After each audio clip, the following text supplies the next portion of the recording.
అందరికీ శ్రీ క్రోధినామ సంవత్సర శుభాకాంక్షలు.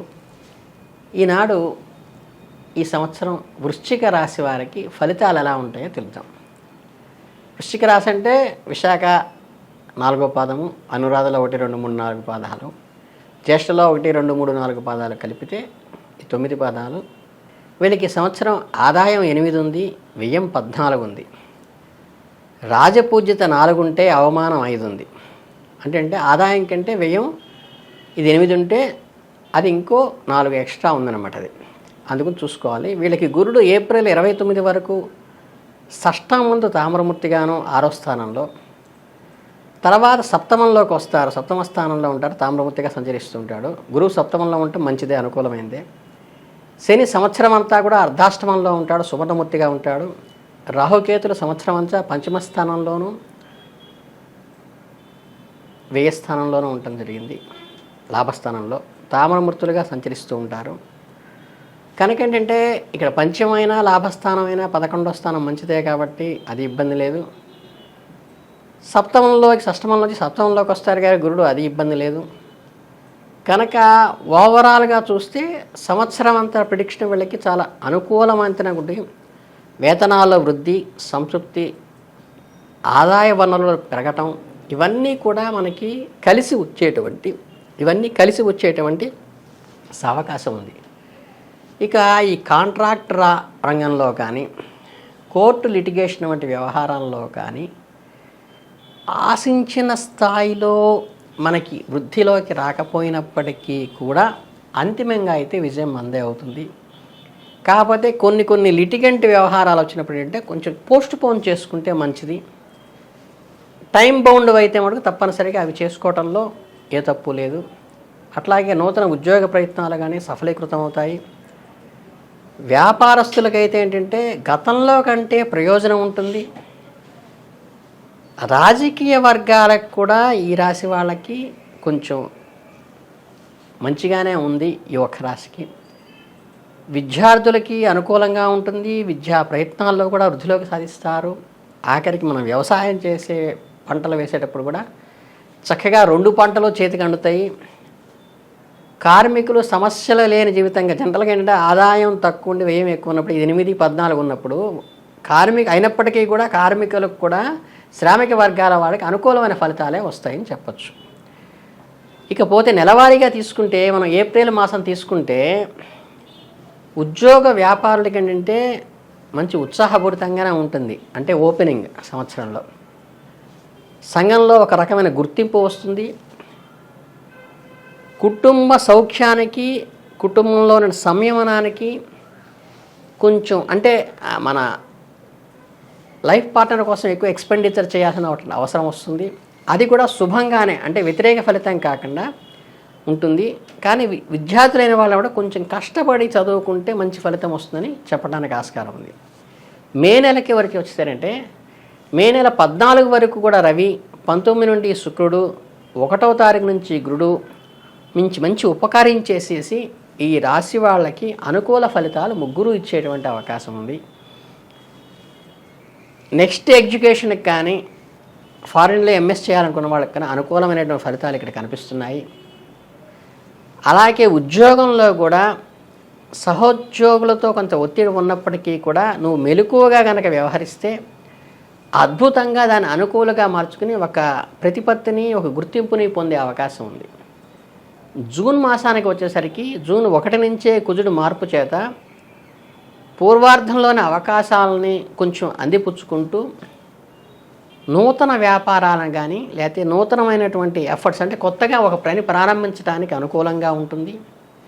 అలాగే 12 నుంచి శుక్రుని కూడా మార్పు, అందువల్ల అష్టమంలోకి వస్తారు. గ్రహ సంచారం పెరుగుతుంది కాబట్టి కొంచెం శుక్రుడు అష్టమంలోకి రావడం వల్ల కొంచెం ఇవి అపోనెంట్ సెక్స్తో ఏంటంటే కొంచెం ఇబ్బందులు కలిగేటువంటి అవకాశం ఉంటుంది.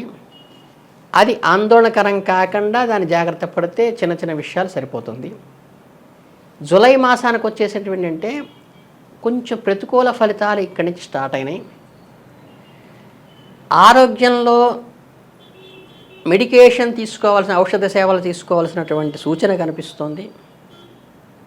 ఖర్చులు కూడా పెరుగుతుంటాయి, ఎక్స్పెండిచర్ పెరుగుతుంటుంది. ఆదాయం కొద్దిగా తగ్గినట్టుగా ఏదో ఆర్థిక వెలితి కనిపించినట్టు ఈ మాసం నుంచి కొద్దిగా స్టార్ట్ అవుతుంది. కనుక ఈ సందర్భాల్లో పెద్దలతో మనం విభేదాలు అవి పెట్టుకోకుండా సంయమనం పాటించి అధికారులతో దగ్గరగా ఉన్నప్పుడు మనకి ఇబ్బందుల నుంచి కొంతవరకు మనం ప్రొటెక్ట్ చేసుకోవడానికి వీలవుతుంది. ఆగస్టులో ఏంటంటే 16 నుండి దశమంలోకి రవి ఏర్పడుతున్నాడు. 26 నుండి అష్టమ కుజి సంచారం ప్రతికూలతను కొంచెం కొనసాగుతూ ఉంటాయి. దీనివల్ల ఏంటంటే కొంచెం పట్టుదలగాను సాధారణ గ్రహస్థితిలో ఉండటం వల్ల కొంచెం అంటే ఫలితం కొంచెం గట్టిగా కష్టపడి చెప్పుకోవాల్సిన అవసరం ఉంటుంది. అలాగే ఏదన్నా చెల్లింపులు కానీ ఏమైనా చేసుకోవాలన్నా వ్యాపారంలో ఏంటంటే పోటీ కోసం పంతం కోసం కాకుండా ఇద్దరిలో ఉభయతారకంగా ఉండేట్టుగా పక్క వాళ్ళతో సంయమనం పాటించుకోవాల్సిందని సూచన చెప్పడం జరుగుతుంది. సెప్టెంబర్ మాసానికి వచ్చేసరికి అష్టమ కుజుడు కానీ పంచమ రాహువు కానీ అర్ధాష్టమ శని ప్రభావం ఉంటుంది వీళ్ళకి ఖచ్చితంగా. కుటుంబంలో కొంచెం ఈ అర్ధాష్టమ శని వల్ల కొంచెం ఇబ్బందికరమైన స్పౌస్ మధ్య ఉంటుంది. కానీ వివాహాల శుభకార్యాలు కానీ ఇవి జాగ్రత్తగా లౌక్యం ఉపయోగించి చేసుకోవాలి. వృత్తి ఉద్యోగాల్లో కూడా ఈ అర్ధాష్టమ వల్ల కొంచెం అలజడి కానీ వస్తుంది. కుజుడికి శనికి శాంతి చేసుకుంటే మంచిది. అక్టోబర్ మాసంలో కుజ శని రాహువులు 3 కూడా ప్రతికూలంగా ఉన్నవి. రవి బుధ శుక్రులు గురువులు ఉపయోగించి ఈ నెలలో మిశ్రమ ఫలితాలు ఉంటాయి. ఏంటంటే వీటి వల్ల కొంచెం ఆ చెడుని మనం దాటగలిగే వస్తుంది.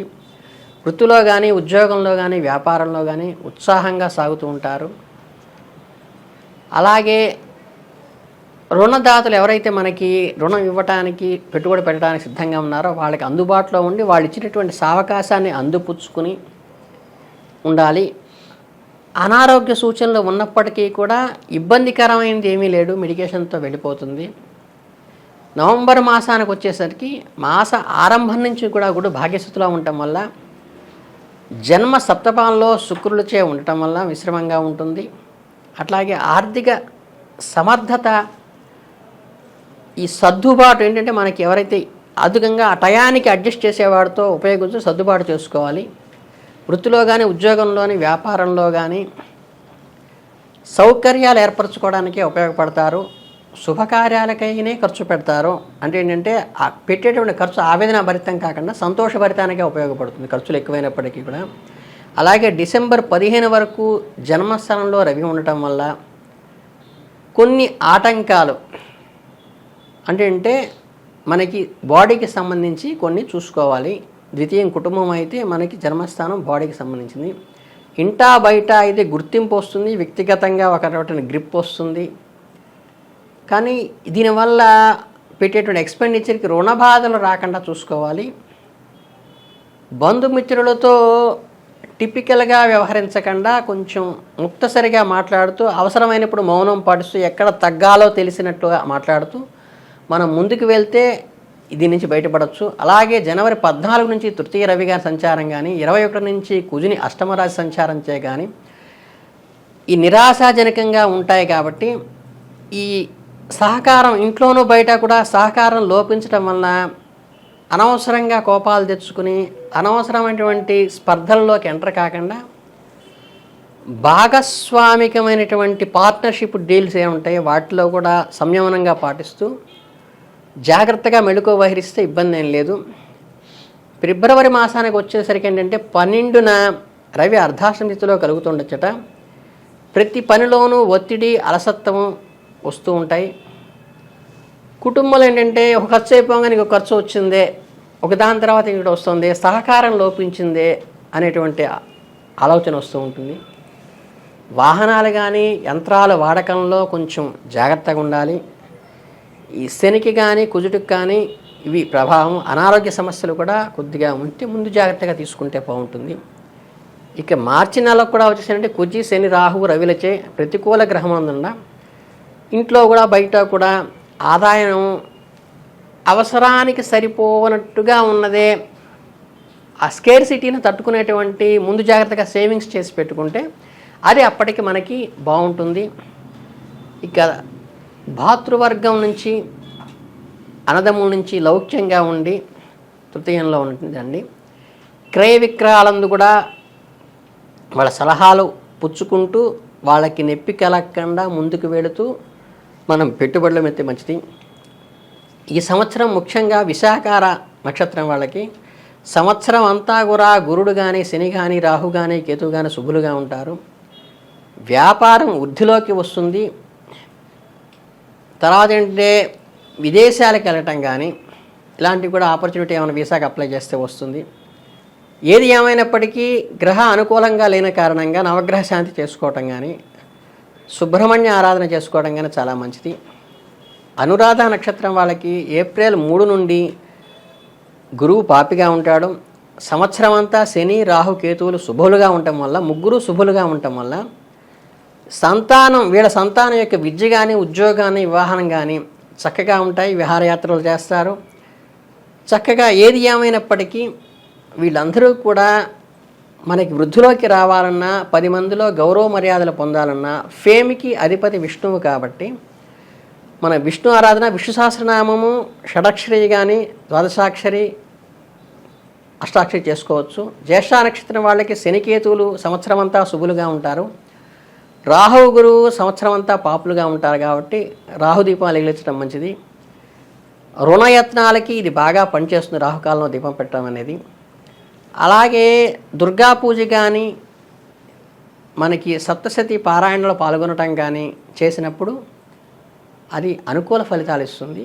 కనుక ఏంటంటే చిన్న చిన్న రెమెడీస్ జాగ్రత్తగా పెట్టుకుని వీటికి సంవత్సరం అంతా కూడా మనందరం వృద్ధిలోకి వచ్చి ఉన్నతంగా ఎదగాలని మన చేతిలోనే మన చేతను రాసి మార్చుకోవచ్చు. కాబట్టి ఇన్ని లక్షల మందిలో 12% మందికి ఇదే రాశి ఫలితాలు ఉంటాయి. కాబట్టి అది గమనించుకుని మన వ్యక్తిగత జాతకంలో కనుక అభివృద్ధి చేసుకుంటే ఆటోమేటిక్గా వీటి నుంచి బయటికి రావచ్చు అని చెప్పి మనస్ఫూర్తిగా కోరుకుంటూ ధన్యవాదాలు.